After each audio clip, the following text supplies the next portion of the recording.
देवियों एवं सज्जनों, जगदीश सोशल मीडिया नेटवर्क में आप सभी का दिल से स्वागतम, सुस्वागतम, सुप्रभात। प्रतिदिन के अनुसार प्रस्तुत करते हैं स्वामी वासुदेवानंद जी सरस्वती, इनके अमृतमय वाणी द्वारा विष्णु सहस्त्र नाम ज्ञान यज्ञ प्रवचन। प्रथम नमन आपको, जय गुरुदेव। श्री विष्णु सहस्त्रनाम ज्ञान यज्ञ प्रवचन क्रमांक 222, श्लोक क्रमांक 35 और नाम क्रमांक 206। ओम त्र्यंबकं यजामहे सुगंधिं पुष्टिवर्धनम् उर्वारुकमिव बन्धनान् मृत्युर्मुक्षीयमामृतात्। समस्तजन कल्याणि निरतं करुणामयं नमामि चिन्मयं देवं सद्गुरुं ब्रह्मविद्वरम् शान्ताकारं भुजगशयनं पद्मनाभं सुरेशम्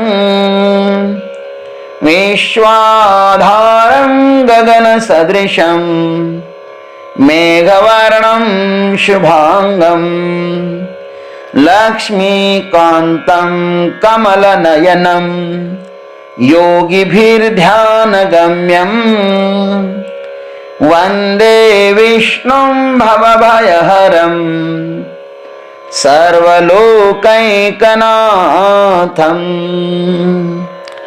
अमृत्युः सर्वदृक्सिंहः सन्धाता सन्धिमान् स्थिरः अजो दुर्मर्षणः शास्ता विश्रुतात्मा सुरारिः। ओम शास्ते नमः। ओम तत्सत्। भीष्म पितामह जी महाराज कहते हैं कि भगवान दुर्मर्शन है ना, इसलिए वह परमात्मा सब पर शासन करता है, इसलिए अब उनको शास्ता नाम से कहते हैं। शास्ता का अर्थ है सब पर शासन करने वाला परमात्मा। भाष्यकार लिखते हैं, श्रुति स्मृत्यादिभिः सर्वेषां अनुशिष्टिं करोति इति शास्ता। श्रुति स्मृति आदि से सबका अनुशासन करते हैं, इसलिए उन्हें शास्ता कहते हैं। भगवान सबके ऊपर नियमों के द्वारा शासन करते हैं। नियमों का जो परिपालन करता है वही बड़ा होता है। जो स्वैराचारी होता है, नियमों का उल्लंघन करता है, उसका पतन हो जाता है। और जो नियमबद्ध होकर चलता है वह अपने अत्युच्च शिखर को प्राप्त करता है। और यह संसार जो नित्य शुद्ध बुद्ध मुक्त और सर्वशक्तिमान है, उसी के हाथों में सुरक्षित रह सकता है। मूर्ख लोग तो इसका अपने क्षुद्र स्वार्थ के लिए नाश कर देंगे, इसलिए मूर्खों के हाथों में यह जगत सुरक्षित नहीं रह सकता। एक छोटी सी ग्राम पंचायत भी मूर्खों के हाथों में सुरक्षित नहीं रह सकती, तो भारत देश कैसे रह सकता है? और इस विश्व की तो बात छोड़ ही दो, भगवान तो अनंत कोटि ब्रह्मांड नायक है। अनंत कोटि ब्रह्मांड उनके नियमों से चलते हैं महाराज। किंतु दुर्भाग्य यही है कि जो मूर्ख है, अज्ञानी है, वही शासन करने के लिए अधिक उत्सुक दिखाई देता है। अज्ञानी पद, प्रतिष्ठा, मान, सम्मान खोजता है और ज्ञानी एकांत खोजता है। इस सृष्टि के पालक हमारे ब्रह्मा, विष्णु और महेश ये तीन देवता परम ध्यान में सदैव मग्न रहते हैं। उन्हें पता है कि यह सृष्टि नियमबद्ध है और वह अपने नियमों से चलती रहती है। जैसे सरकार अपना काम करती है और न्यायालय अपना काम करता है। सरकार में लोग यदि नियमों का उल्लंघन करते हैं तो न्यायालय उनको भी दंड दे सकता है। इसलिए तो भगवान ने कहा है कि अहंकारवश यदि तुम नियमों का त्याग करोगे अर्जुन तो प्रकृति स्वाम नियोक्ष्यति। अतः इस संसार में सर्वतंत्र स्वतंत्र सिंहासना पर आरूढ़ होना हो तो नियमों का पालन करना ही होगा। वह राजा हो या प्रजा हो। भगवान के संविधान में भेदाभेद नहीं है।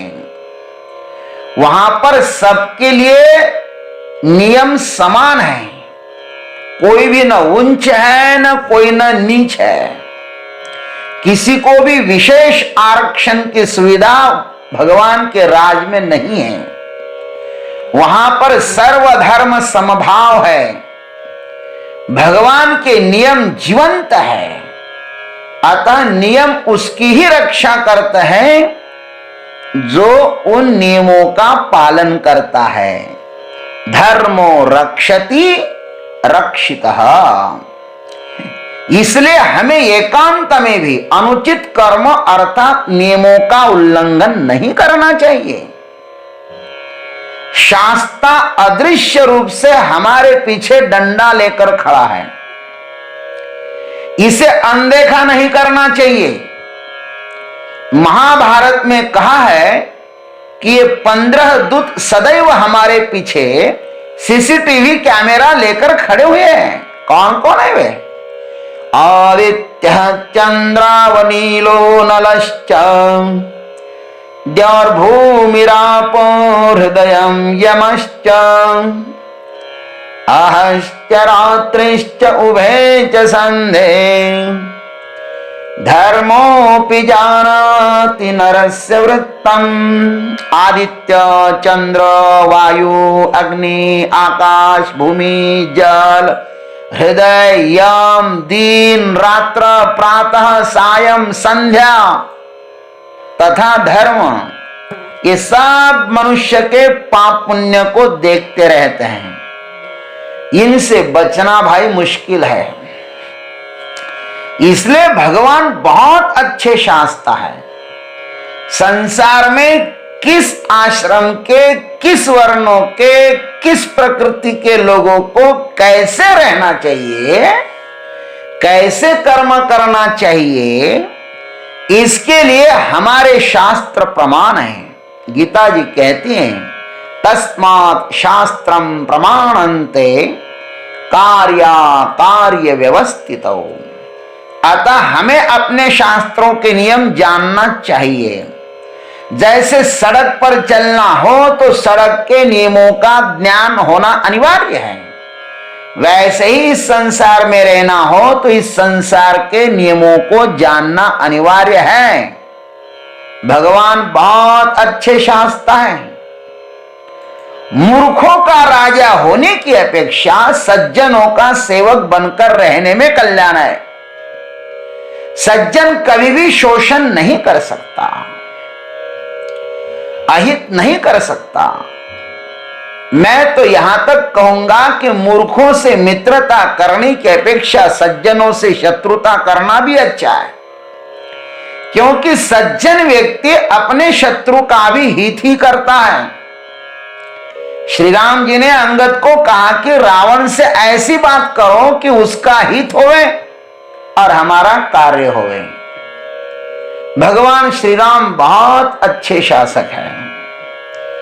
इसलिए तो हनुमान जी आदि अनेक भक्तों ने उनका दास्यत्व आनंद के साथ स्वीकार किया है। भगवान हमें भी आजीवन अपने शासन में रहने की शक्ति प्रदान करें। हम भी उनके सेवक बन जाए, यही उनसे हमारी हार्दिक प्रार्थना है। हे भगवान, आप हमें अपना सेवक बना लीजिए और हमसे आप अपने काम करवा लीजिए। ओम तत्सत। जय गुरुदेव, जय जगदीश्वर, जय जय महाकाल। देवियों एवं सज्जनों, अभी आप सुन रहे थे स्वामी वासुदेवानंद जी सरस्वती इनके अमृतमय वाणी द्वारा विष्णु सहस्त्र नाम ज्ञान यज्ञ प्रवचन का अगला भाग लेकर कल सुबह फिर उपस्थित होंगे। हरिओम।